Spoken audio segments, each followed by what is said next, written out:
Nehemiah chapter 4.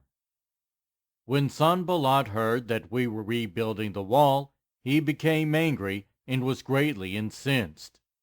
He ridiculed the Jews, and in the presence of his associates in the army of Samaria, he said, "What are those feeble Jews doing? Will they restore their wall? Will they offer sacrifices? Will they finish in a day? Can they bring the stones back to life from those heaps of rubble, burned as they are?" Tobiah the Ammonite, who was at his side, said, "What are they building? Even a fox climbing up on it would break down their wall of stones." "Hear us, our God, for we are despised. Turn their insults back on their own heads.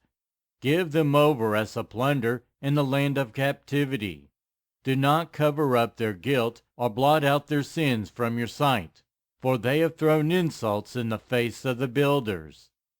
So we rebuilt the wall till all of it reached half its height, for the people worked with all their heart. But when Sanballat, Tobiah, the Arabs, the Ammonites, and the people of Ashdod heard that the repairs to Jerusalem's walls had gone ahead and that the gaps were being closed, they were very angry. They all plotted together to come and fight against Jerusalem and stir up trouble against it. But we prayed to our God and posted a guard day and night to meet this threat.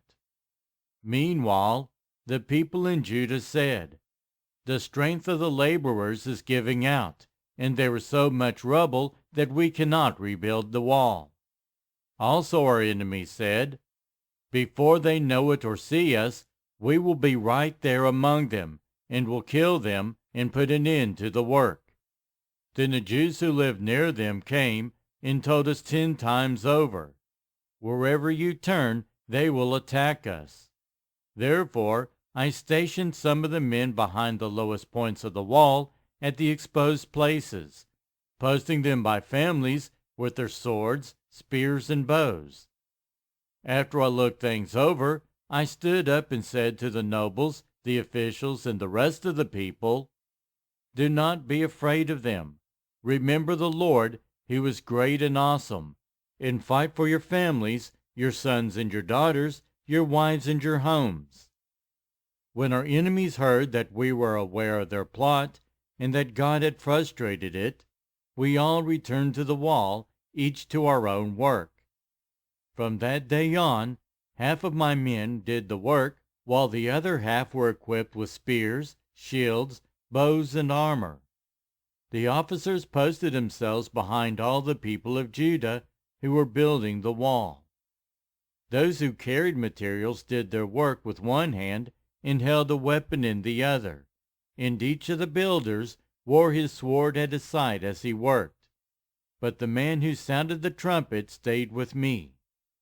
Then I said to the nobles, the officials, and the rest of the people, "The work is extensive and spread out, and we are widely separated from each other along the wall.